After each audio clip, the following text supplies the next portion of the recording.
Velocity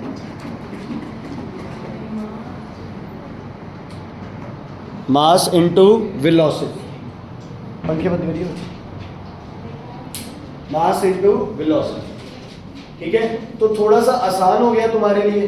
कोई पूछे भी बस और बाइसिकल में से किसको रोकना आसान है, तो आप क्या बोलोगे?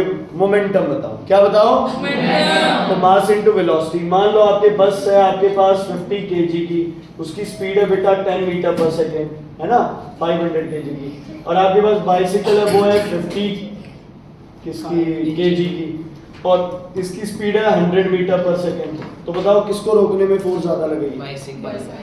चेक करते हैं। 500 इंटू 10 कितना आ गया? 5000। और 50 इंटू 100 क्या आ गया? 5000। तो नियरली क्या लगेगी बच्चे? Same force. क्या लगेगी? Same force. अगर इसकी स्पीड बढ़ा दे तो इसमें फोर्स क्या लगेगी? ज्यादा। क्या लगेगी? ज्यादा। समझ आ गई बच्चे? तो छोटा सा बुलेट अगर बहुत ज्यादा स्पीड से ट्रैवल करता है, उसको रोकना क्या हो जाता है? मुश्किल। आप रोकते हैं तो वो अपने अंदर से पास कर जाता है ना। और एक बड़ा पत्थर, बड़ी ईंट है जिसका मास उस बुलेट से कहीं ज्यादा है बच्चे, उसको रोकना क्या हो जाता है? इजी। क्यों? क्योंकि उसकी स्पीड क्या है? कम। तो जब भी कोई सवाल पूछे तो आप उससे आगे क्वेश्चन पूछो कि मास से कुछ नहीं होता, आप हमें क्या बताइए? वेलोसिटी। क्या बताइए? अच्छा, जब आप फोर्स लगाते हो, जब आप क्या लगाते हो? फोर्स, तो मोमेंटम चेंज होता है, सही या गलत? अगर बॉडी का मोमेंटम सेम है, इसका मतलब उस पर कोई फोर्स नहीं है। न्यूटन का कौन सा लॉ है ये? फर्स्ट। कौन सा लॉ है ये?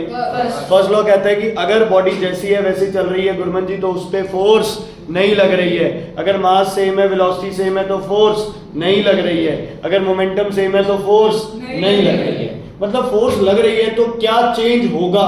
मोमेंटम। क्या चेंज होगा? मोमेंटम। क्या चेंज होगा? मोमेंटम। और मोमेंटम में भी कौन चेंज होगा? स्पीड। क्या चेंज नहीं होगा? क्योंकि मास तो चेंज होता है। तो हमारे लिए मोमेंटम से ज्यादा कौन जरूरी है बेटा? Change in momentum. इस साइन का मतलब होता है बेटा चेंज। पी मोमेंटम का symbol, sorry, linear momentum. Linear word होता है सीधी डायरेक्शन में चलनी है, लीनियर वेलोसिटी से चलनी है। Linear momentum P। बताओ बच्चे, इसका मतलब क्या होगा? Change in m into v. क्या मास चेंज होता है कभी? तो m तो एज इट इज होगा। क्या v चेंज होती है? यस। तो चेंज इन मोमेंटम का फॉर्मूला क्या बन गया? Mass into change in velocity. Mass into change in velocity. नहीं समझा? सर वो p क्या है? Linear momentum. मतलब लीनियर मोमेंटम चेंज हो रहा है, इसका मतलब क्या चेंज हो रही है? वेलोसिटी। और फोर्स लग रही है तो क्या चेंज होती है? वेलोसिटी। क्योंकि मास को चेंज करना मुश्किल है। आगे बताऊंगा, एक जगह मास भी चेंज होगा, बट अभी आप सिंपल केसेस से। ठीक है बेटा, समझ आ गई? कोई दिक्कत, कोई प्रॉब्लम है तो बताइए। हैं? चल रही है जो स्क्रीन में सस्ता कौन लगा? ऐसे क्यों चुप हो जाओ बेटा? सुनो बच्चे ध्यान से। अब मुझे थोड़ा सा और कंफ्यूजन हो रही है। मैंने सवाल पूछा आपसे, भाई बस और साइकिल में से कौन जल्दी रुक सकता है? तुमने सवाल किया वेलोसिटी बताओ, है ना? अगर मैंने तुम्हें वेलोसिटी बता दी तो तुम बता दोगे मुझे फोर्स किस में ज्यादा है। अच्छा, मेरा सवाल ध्यान से सुनना। बस और बाइसिकल में से किसकी वेलोसिटी कम करना आसान है?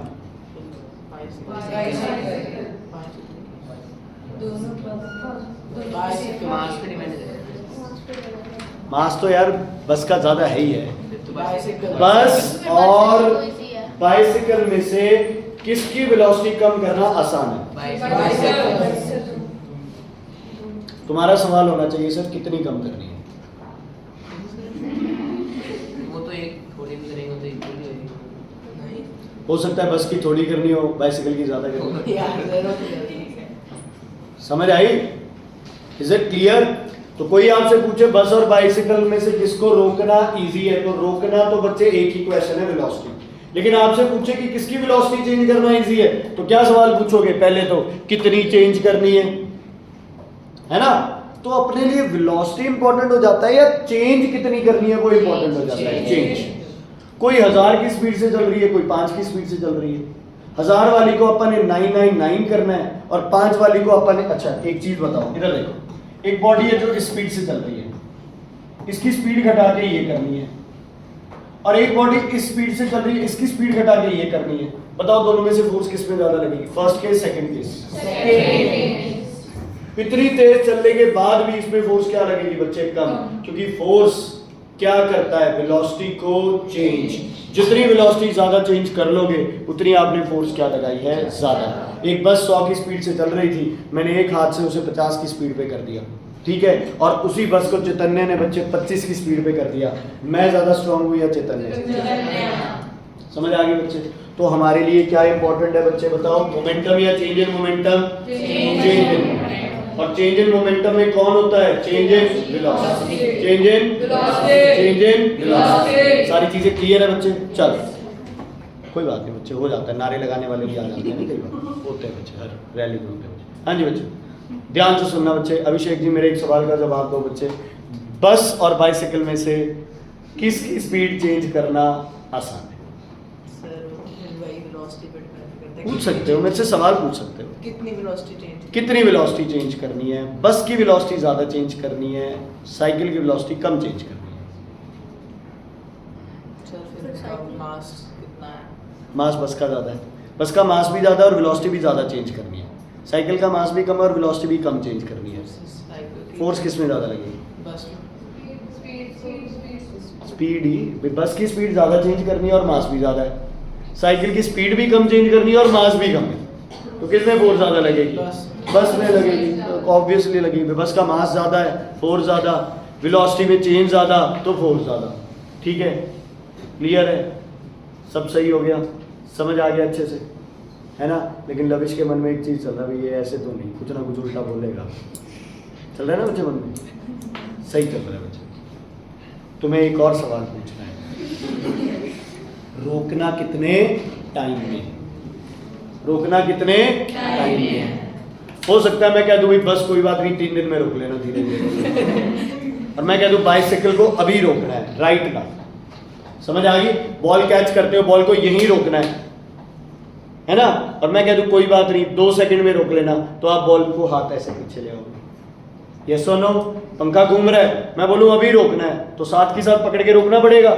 मैं बोल दूं कोई नहीं 5 सेकंड ले लो, तो आप क्या करेंगे? थोड़ा सा हाथ लगाएंगे, फिर हाथ लगाएंगे, फिर 2 बार 3 बार ऐसे। समझ आ रही बच्चे? तो फोर्स किस पे डिपेंड करता है बोलो? सबसे पहले डिपेंड करता है change in momentum, change in momentum, और फोर्स डिपेंड करता है उस चेंज के लिए लिया गया टाइम, उस चेंज के लिए लिया गया टाइम। कंबाइन करते हैं इसको, तो फोर्स डिपेंड करता है कितना मोमेंट चेंज हुआ है कितने टाइम में।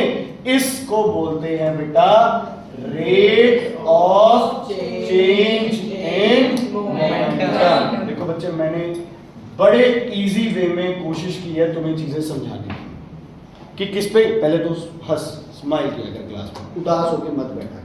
ये 9th सबने किया, औखा टाइम है, निकल जाएगा। साल से फालतू तो नहीं होनी नहीं ना, 1 साल से फालतू तो नहीं, आखिर में पेपर आ ही जाने हैं, जो करना है कर लेंगे यार। उदास होकर बैठने का क्या करना है?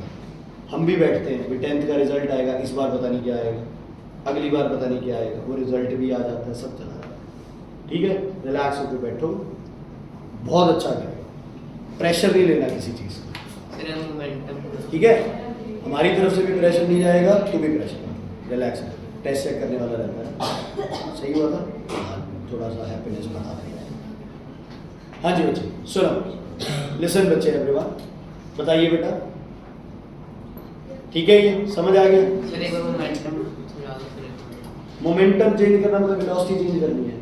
मोमेंटम ऐसे होता है, मोमेंटम बच्चे फिजिकली कुछ नहीं है, जैसे फोर्स तो पुश पुल दिखता है। मोमेंटम एक प्रोडक्ट है मास और वेलोसिटी का। आप कह देते हैं it is amount of motion, but वो बस कहने की बात है, it is just a product of mass and velocity. कि m और v को मल्टीप्लाई कर दिया ना, उसको अपन ने क्या बोल दिया? मोमेंटम बोल दिया, बस और कुछ नहीं। जैसे फोर्स है, पावर है, वर्क है, ये कुछ चीज़ें जो अपने को दिखती है, जैसे पता चलती है एनर्जी है, ये वैसा कुछ नहीं है, ये तो सिर्फ एक टर्म है बच्चे, लीनियर मास एंड वेलोसिटी का प्रोडक्ट। समझ आ गई मुझसे बातें हैं, तुम्हें बच्चे टेस्ट वाले दिन एब्सेंट हो जाना, इन्होंने तो देना टेस्ट। हाँ जी, ये रिपीट करता हूँ, फोर्स जो है कितना मोमेंटम चेंज हो रहा है उस पर डिपेंड करता है, और कितने टाइम में वो मोमेंटम चेंज हो रहा है उस पर इनवर्सली डिपेंड करता है। अगर आप किसी गाड़ी को रोकने में टाइम ज़्यादा ले रहे हो तो फोर्स क्या लगानी पड़ेगी? कम। अगर आप उसको एकदम से रोकना चाहते हो तो फोर्स क्या लगानी पड़ेगी? ज़्यादा। ये न्यूटन का कौन सा लॉ था बच्चे? सेकेंड। कौन सा? सेकेंड। एक के बाद दो आता है, लिखो Newton second law of motion. Newton second law of motion, मैं जो सोच रहा हूँ वही है? कुछ ठीक है, कुछ नहीं है, कुछ नहीं चलता है।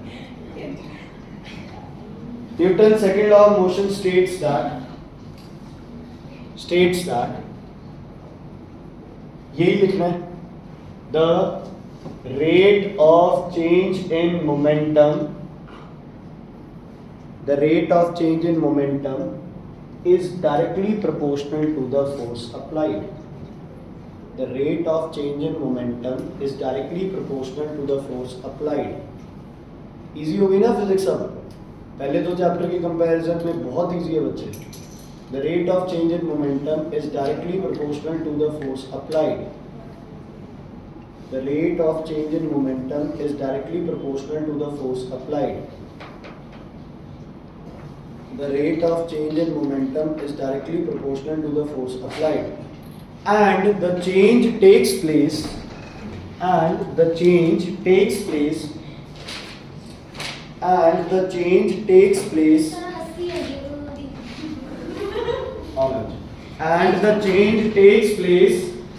In the direction of force. बेटा थर्ड सी जो होमवर्क दिया है उसके 4 न्यूमेरिकल है एग्जांपल्स, वो भी करके आना। बुक के न्यूमेरिकल मत करना, एग्जांपल्स करने हैं 4 और बाकी बुक के क्वेश्चन। हाँ जी बेटा बोलो क्या लिख दिया? And the change takes place in the direction of force.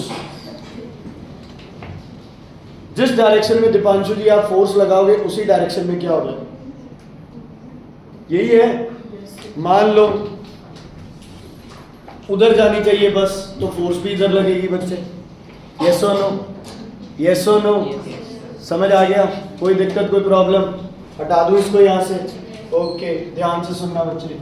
F proportional to delta P upon T, ये कौन सा लॉ है न्यूटन का? सेकेंड। कौन सा? Second law. अच्छा, प्रोपोर्शनैलिटी साइन हटाने के लिए हमें क्या लगाना पड़ता है? कांस्टेंट। और यहाँ एक अच्छी बात है बच्चे, इस कांस्टेंट की वैल्यू है 1, तो फालतू में अपन ने कुछ सोचना ही नहीं है, कांस्टेंट लिखो ना लिखो कोई फर्क नहीं। तो मेन अपना F का फॉर्मूला क्या बन गया? F equals to delta P upon T। Okay, delta P का फॉर्मूला बताया था, क्या होता है? M into delta V upon T। Okay, M into, बच्चे क्या मैं इसको V माइनस U लिख सकता हूँ? अपॉन क्या हो जाएगा? T। कुछ जाना पहचाना आया कुछ? क्या? V minus U upon T। तो F क्या हो गया बच्चे? M into A। बेटा प्रोपोर्शनैलिटी साइन हटाने के लिए कांस्टेंट लगाना पड़ता है, जैसे अपन मैथ्स में नहीं करते let common ratio be x, तो वैसे है ये कि। और जब एक्सपेरिमेंटली चेक किया गया कि force into T divided by delta P किया गया, तो हर बार वैल्यू क्या आई अपनी? 1, इसलिए k की वैल्यू 1। सर कांस्टेंट के ही लेंगे सर? कुछ भी x y z, यहाँ k ही लेते हैं। आगे कांस्टेंट बड़े तंग करेंगे तुम्हें 11 12 में, है ना? हजारों कांस्टेंट है, उनकी वैल्यूज याद रखनी पड़ेगी। जैसे अपन एक कांस्टेंट की तो की है 2 पाई, वो t under root l by g को 2 पाई होता है उसका कांस्टेंट, तो उसकी वैल्यू तो अपन याद करते हैं बच्चे। बोलो बच्चे, क्लियर हो गया? एकदम से अगर टाइम जाते सर फोर्स तो फिर भी सेम ही लगेगी। हाँ, लेकिन टुकड़ों में लग जाएगी तो कम हो गई, मतलब टोटल फोर्स तो उतनी है, उसका इफेक्ट कम हो गया, आपको कम लगानी है। देखो बेटे, ह्यूमन बॉडी की एक प्रॉब्लम है, हम लोग ज्यादा फोर्स नहीं लगा सकते, हम थोड़ी थोड़ी फोर्स किस में लगा सकते हैं, ज्यादा टाइम में लगा सकते हैं। इज इट क्लियर बच्चे, इज इट क्लियर? हम गाड़ी को सीधा बच्चे उठा के ऊपर नहीं रख सकते हैं, हम एक लंबी स्लो बना के उसको धीरे धीरे पुश करके ऊपर लेके जा सकते हैं, यही होता है ना। अब पेशेंट है बच्चे, पेशेंट को हम स्ट्रेचर उठा के ऊपर नहीं लेके जा सकते, हम उसे स्लोप के थ्रू लंबा रास्ता कवर करके लेके आ सकते हैं। हमें फोर्स कम लगानी, हम ज्यादा फोर्स नहीं लगा सकते। सवाल अभिषेक जी मेरा सही में, एक बस और एक बाइसिकल है ना, इनको अपने क्या करना है, इनकी स्पीड कम करनी है या इन पे कुछ भी इनका चेंज करने के लिए फोर्स लगानी है, किस में फोर्स ज्यादा लगेगी? आपका सवाल। सर कितनी रिटार्ड करनी है? कितनी रिटार्ड करनी है? रिटार्ड करनी है। देखो इसने कोई सवाल नहीं पूछा, ना इसने ये पूछा ना इसने ये पूछा। वेरी गुड बच्चे, इसने सीधा क्या पूछ लिया, एक ही सवाल, कितनी एक्सेलरेशन या कितनी रिटार्डेशन। समझ आ गई? तो अब आपको फालतू सवाल नहीं पूछने। बस और बाइसिकल में से किसको रोकना आसान है, सीधा पूछ लो सर दोनों की एक्सेलरेशन या रिटार्डेशन बता दो, अभी बता देते हैं। ठीक है, जिसकी एक्सेलरेशन ज्यादा उसको रोकने के लिए फोर्स भी ज्यादा। और अगर मास की बात करते हो तो मास पे भी फोर्स डिपेंड करती है, जिसका मास ज्यादा फोर्स क्या होगी, ज्यादा। लेकिन फोर्स अकेले मास और अकेली एक्सेलरेशन पे डिपेंड नहीं करेगी, बल्कि दोनों के किस पे डिपेंड करेगी, प्रोडक्ट। तो मोमेंटम जरूरी है या change in momentum?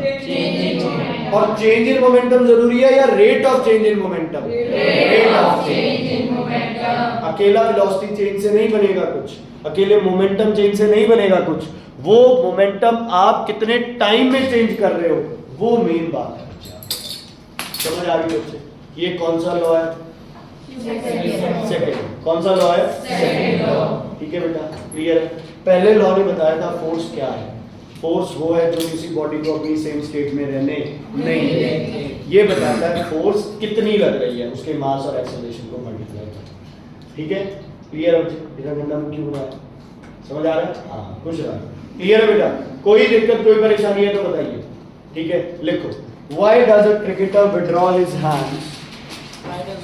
Why does a cricketer withdraw his hands while catching a ball? Why does a cricketer withdraw his hands while catching a ball? While catching a ball. देखिए तुम्हें पता है, cricketer withdraw his hand while catching a ball. ताकि चोट कम लगे, सीधा सा बच्चे सवाल, कोई इसमें कुछ है ही नहीं बच्चे। चोट कम लगे मतलब क्या कम लगे? फोर्स, है ना। फोर्स कम करने के दो तरीके हैं आपके पास, बोलो बच्चे। टाइम बढ़ा देंगे, या तो टाइम बढ़ा दो या चेंज इन मोमेंटम क्या कर दो, कम कर दो। ये दो ही तरीके हैं फोर्स कम करने के। अब बॉल ने तो यार रुकना ही है, जितनी स्पीड से थी उतनी स्पीड से बॉल ने तो रुकना ही है बच्चे, तो मोमेंटम तो चेंज होगा तो वो तो उतना ही होगा बच्चे। क्या बढ़ा सकते हो बच्चे? टाइम। लिखो बच्चे, ध्यान से लिखना। To catch the ball the cricketer, to catch the ball the cricketer. बेटा ये दीवारों में केमिकल लगाया था, बाल खराब हो जाएंगे, बाल ऐसे लगा के मत बैठो, पेंट करेंगे ना इसको, ये बाल सफेद हो जाएंगे। To catch the ball the cricketer has to change the momentum of the ball. The cricketer has to change the momentum of the ball to 0. The cricketer has to change the momentum of the ball to 0. ये line समझ आई नहीं आई? नहीं आई समझ। Ball catch करनी है तो ball का momentum क्या हो जाएगा कैच करने में? 0। क्यों हो जाएगा 0? वेलोसिटी 0, वेलोसिटी क्या होगी? 0। ठीक है, ठीक है। क्या करना है उसने? To catch the ball the cricketer has to change the momentum of the ball to 0। ठीक है बच्चे, okay. If he takes more time to bring about this change, if he takes more time to bring about this change, if he takes more time to bring about this change,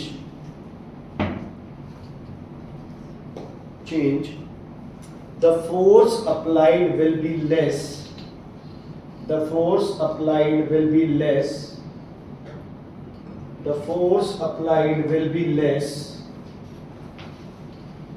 because according to Newton's second law, because according to Newton's second law, because according to Newton's second law, ये लिखो,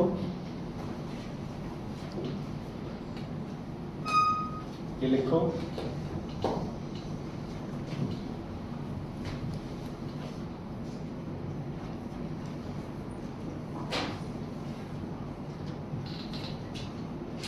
जितना time of impact increase कर दोगे, है ना, impact करने में जितना ज्यादा टाइम लेगा बच्चे, उतना ही बेटा आपको फोर्स क्या लगेगी, ठीक है, समझ आ गई। इम्पैक्ट मतलब ये टकराव, अब जब टक्कर हाथ पे लगेगी तो आप उसको हाथ को पीछे ले गए, तो आपने वो टाइम बढ़ा दिया, तो जो 100 न्यूटन 1 सेकंड में लगना था, अब वो 100 न्यूटन 10 में लगेगा, तो कितने कितने न्यूटन लगेगा हर सेकंड, 10 न्यूटन, ठीक है, क्लियर है बच्चे, ओके।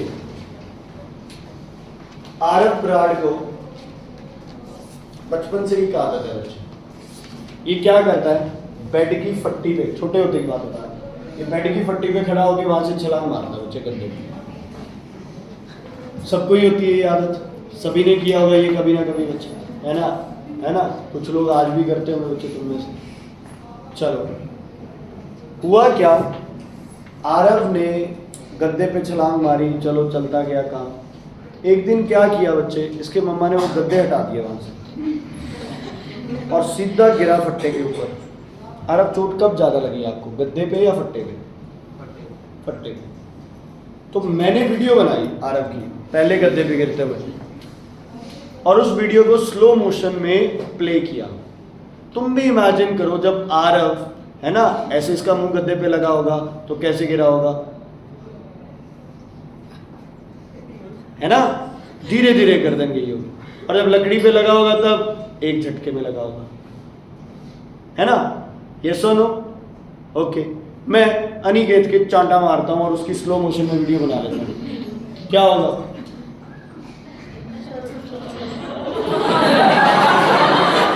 यही होगा, ये सुनो, यही होगा। तो देखो बच्चे, जब चोट लगी और ये चेंज होने में जितना टाइम क्या लगा, ज्यादा, जितना टाइम क्या लगा ज्यादा, उतनी फोर्स क्या लगेगी, कम। तुम्हें तो डंडों से नहीं मारते, हमें तो डंडों से मारते थे, पिटाई होती थी बच्चे। तो क्या करते थे, जब डंडे पड़ते थे ना, तो एक ये ट्रिक होती थी, डंडे के साथ हाथ को ले आते थे, टाइम ऑफ इम्पैक्ट क्या कर देते थे, ज्यादा, चोट क्या लगती थी, कम, है ना। हम हाथ, है ना, जो डरता था वो हाथ ऐसे कर लेता था, यही मारता था टीचर, है ना, जो क्लेवर था वो हाथ ऐसे कर लेता था। जब डंडा यहाँ आया उसके साथ ही हाथ को नीचे ले आए, क्या लगेगी बच्चे, फोर्स। और अगर जोश दिखाया, हाथ यहीं रख लिया, तो फिर टीचर समझदार हो गए, वो हाथ पकड़ने लग गए, हाथ पकड़ के मारते थे बच्चे, यहाँ मारते थे, यहाँ भी, और कोई रहम नहीं होता था, जोर से इधर भी यहाँ भी बच्चे ऐसे नीचे हुए तो पता नहीं कहाँ पर बच्चे, बहुत बुरा हाल है। तुम्हें तो कुछ नहीं कहते, तुम्हें तो कुछ नहीं कहते बच्चे, है ना। ये ऐसे कर करके बच्चे घुटनों से, इससे टीचर्स पहले तो बहुत मजे करते थे, अब तो कुछ है ही नहीं बच्चे, अब क्या जिंदगी है बच्चे, अब तो कुछ नहीं। तुम्हें थोड़ा सा कहते तुम आंखों में पानी ले आते हो, तुमसे ज़्यादा हम डरने लग जाते हैं कि पेरेंट्स को ना ले आए। चलो सुनो, होता क्या है बच्चे, जो भी हमने एक्टिविटी की बेटा, इसमें क्या हुआ कि जब वो गद्दे पे गिरा तो हर चीज़ का आंसर ये तुमने लिखा है, ये हर चीज़ में ये आंसर लगेगा। मोमेंटम क्या करना है, जीरो। मोमेंटम जीरो करने के लिए बच्चे क्या लगानी पड़ेगी, फोर्स। जितना टाइम ज़्यादा लोगे उतनी फोर्स क्या लगानी पड़ेगी, कम। ठीक है। अगर कोई ग्लास का कंटेनर फर्श पे गिर जाए, टूट जाता है क्योंकि उस पर फोर्स क्या लगती है, ज़्यादा। कारपेट पे गिरता है, नहीं टूटता है क्योंकि फोर्स क्या लगती है, कम। क्योंकि टाइम क्या करता है बच्चे, बढ़ जाता है। ठीक है निखिल, ओके। जो भी लॉन्ग जंप वाले हैं, हाई जंप वाले हैं, जो भी आपके स्टंट परफॉर्मर्स होते हैं बच्चे, है ना, स्टंट मैन होते हैं बच्चे, ये सारे किस पे गिरते हैं बच्चे, ये सॉफ्ट सरफेस पे गिरते हैं। समझ आ गई। अक्षय कुमार ऊपर से नीचे बच्चे जमीन पे नहीं गिरता, गद्दे लगे होते हैं, वो तो बाद में वीडियो में एडिट करके हटा देते हैं। Is it clear? तो जब भी हार्ड सर्फेसेस आपस में टकराएंगे फोर्स क्या लगेगी? ज़्यादा। सॉफ्ट सर्फेसेस टकराएंगे फोर्स क्या लगेगी? कम। घर पे जाके बच्चे एक्सपेरिमेंट अपने छोटे भाई बहन के साथ कर सकते हो। उन्हें बच्चे टॉफी देके कह देना कि आ जाओ पिलो फाइट करते हैं, है ना? और पिलो जो घर के सबसे सॉफ्ट पिलो है बच्चे, उससे दो चाहिए उसको मारने देना, दो तुम मारना बच्चे, कोई ज़्यादा डिफरेंस नहीं पड़ेगा। नहीं पड़ेगा ना, क्योंकि क्या है, सॉफ्ट है। मुंह पे लगेगा तो बच्चे क्या होगा? स्क्वीज होगा, धीरे धीरे टाइम लगाएगा। और दूसरे में बच्चे क्या करना, मम्मा की हील, पापा का जूता बच्चे लेके दो एक टूम्स के मार देना, दो बच्चे उससे खा लेना। आपको पता चल जाएगा कि अगर टाइम कम लगेगा पिटने में तो फोर्स क्या लगेगी बच्चे? ज़्यादा। अगर टाइम ज़्यादा लगेगा तो फोर्स क्या लगेगी? कम। इज इट क्लियर बच्चे? ये न्यूटन का कौन सा लॉ है? न्यूटन का सेकंड। न्यूटन का सेकंड। ओके। सर ये पता था सर सॉफ्ट टाइम ऑब्वियसली बच्चे।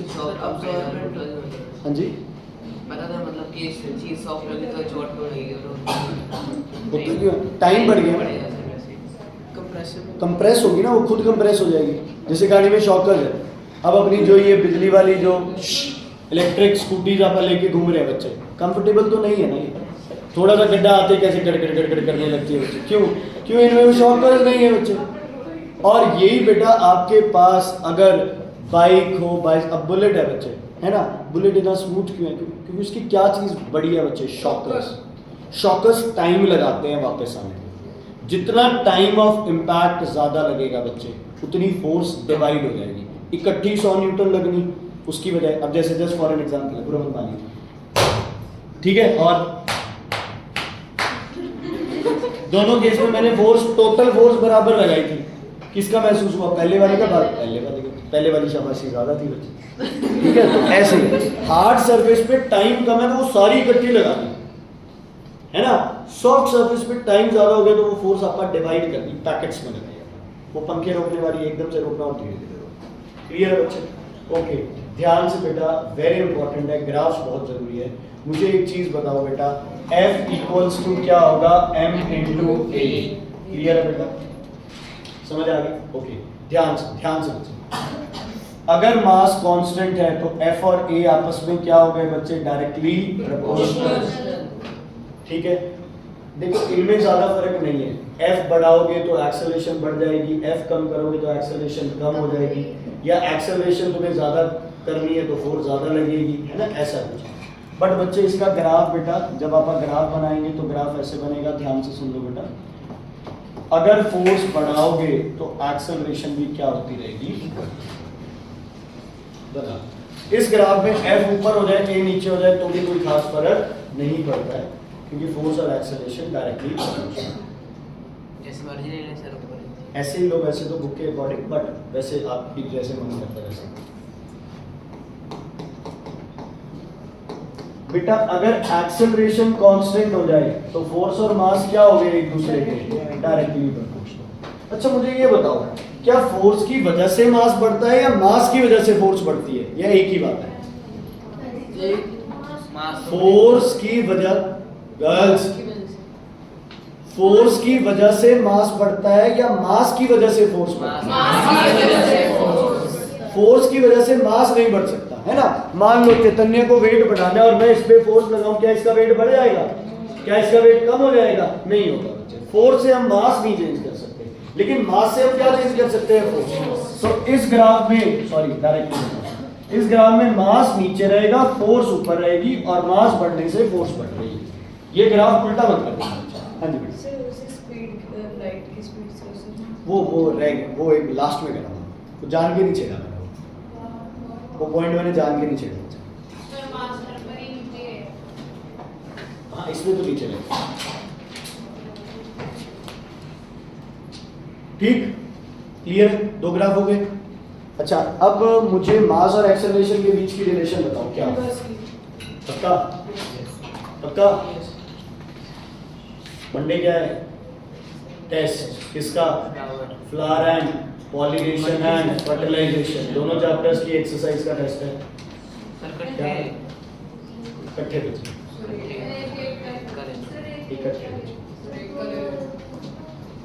ओके बच्चे, F equals to M into A।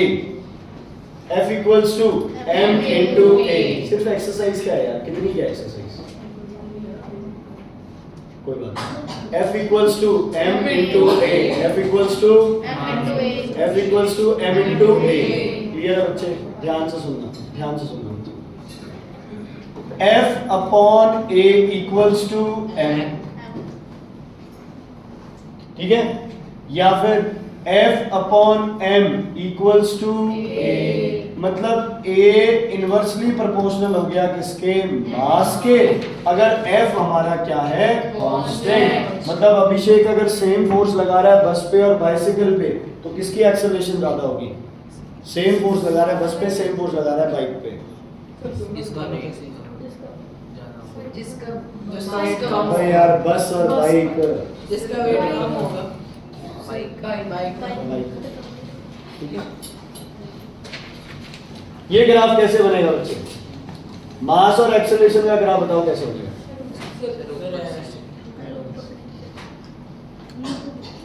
ठीक है,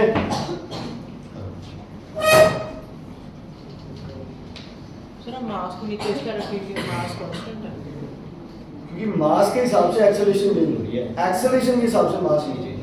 मास चेंज नहीं होता। सर नीचे से ऊपर भी बनेगा यस ऐसे नहीं नहीं, इनवर्सली है बेटा। सर देखो देखो देखो, मास जितना बढ़ रहा है ए उतनी कम हो रही है, इनवर्सली है ना, इनवर्सली है। सेम फोर्स लगा रहे हो आप, मान लो लविश पे, और उतनी ही फोर्स आप लगा रहे हैं दीपांशु पे, किसकी एक्सेलरेशन ज्यादा होगी, दीपांशु की। तो जितना मास ज्यादा उतनी एक्सेलरेशन क्या हो जाएगी कम, जितना मास बढ़ता रहेगा उतनी एक्सेलरेशन क्या होती रहेगी, कम। अगर फोर्स क्या है, कांस्टेंट फोर्स क्या है, ठीक है।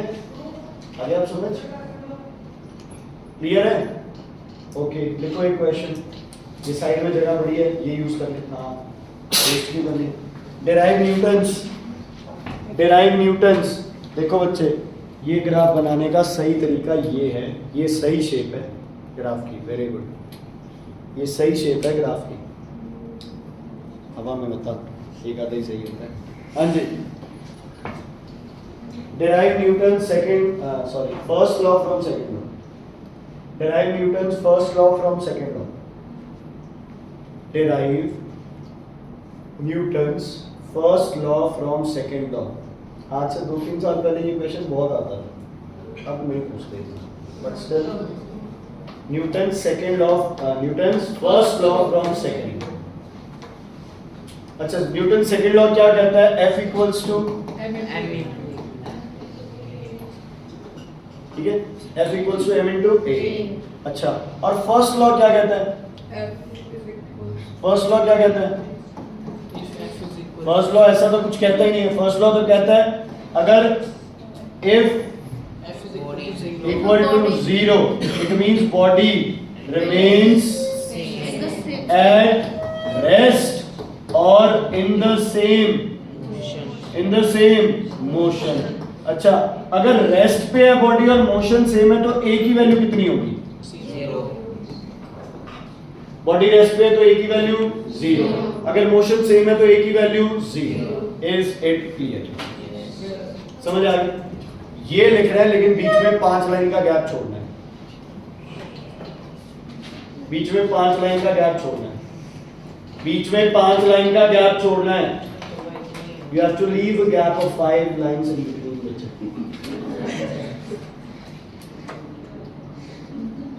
अरे कई बार नहीं समझ आती यार, हिंदी नहीं समझ आती।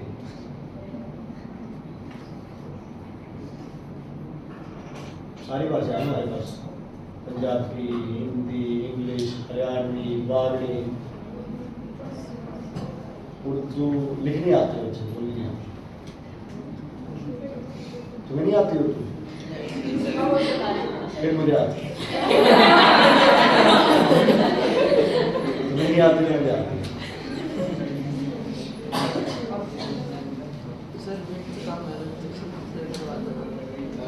जगह इतनी की है। सुनो बच्चे, ये था न्यूटन का सेकंड लॉ, इसको बनाने न्यूटन का पहला लॉ।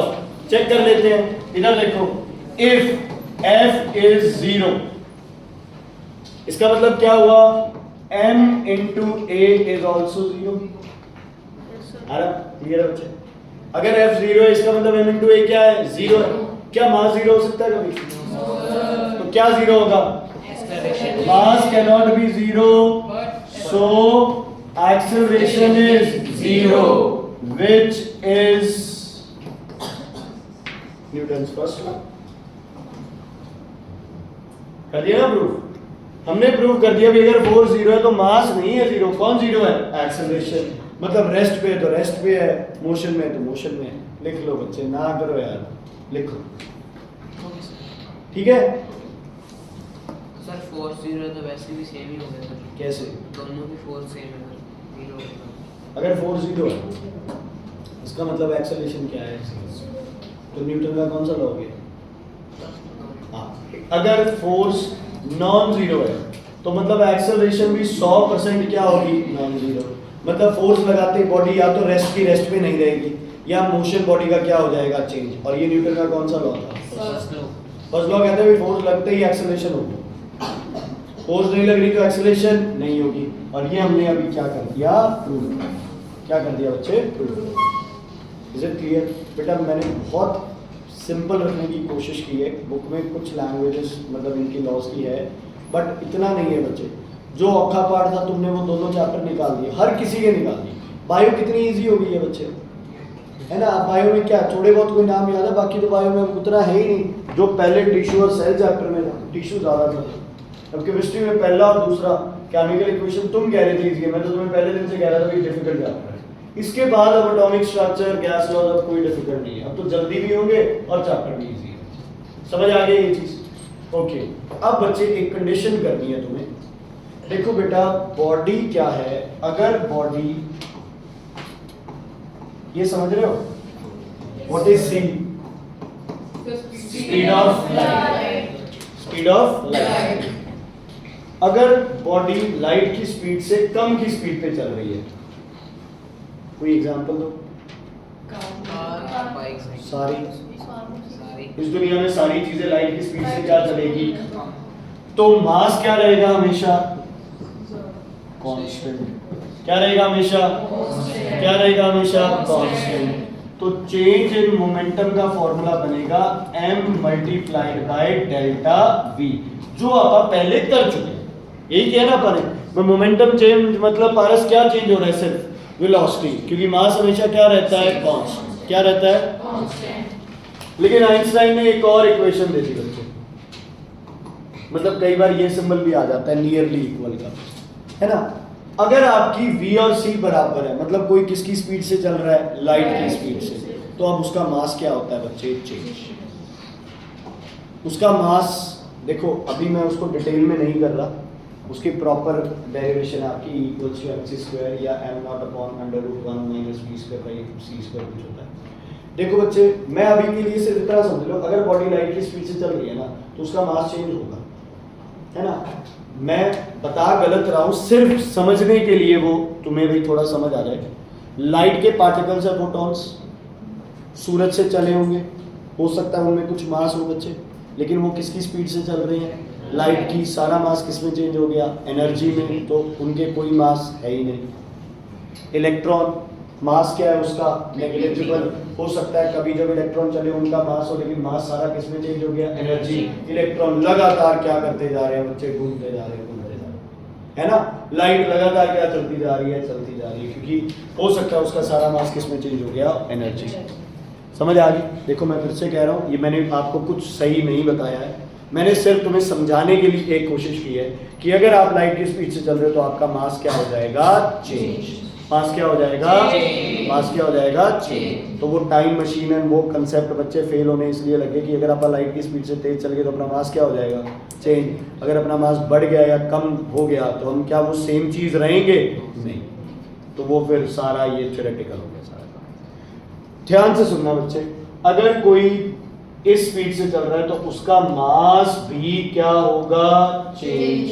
तो चेंज इन मोमेंटम में दोनों चीजें चेंज होगी, मास भी चेंज होगा और वेलोसिटी भी चेंज होगी। तो इसको आप ऐसे लिख सकते हैं, इसको ऐसे नहीं लिख सकते, इस पे MCQ आएगा टेस्ट।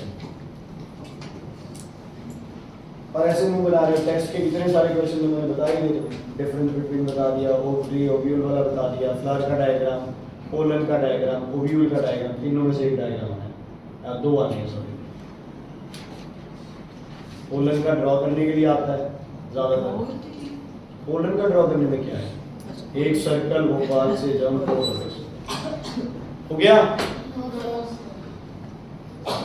दो केस बनते हैं, ये केस 1 है बच्चे, ये केस 2 है। स्पर्श अब क्लियर है बेटा? तो बच्चे आप वो केस ही नहीं ले रहे हैं सेकंड लॉ में, हम हर अच्छा एक और अजम्पशन क्या है सेकंड लॉ की? सेकंड लॉ बनाते हुए अपन ने किस चीज को अज्यूम कर लिया कि बॉडी की स्पीड हमेशा लाइट की स्पीड से क्या है, कम। लिख लो, बड़ा इंपॉर्टेंट है। assumption of second law is mass of the body remains constant। assumption of second law, assumption of second law, assumption of second law, assumption of second law, mass of the body remains same, mass of the body remains same or constant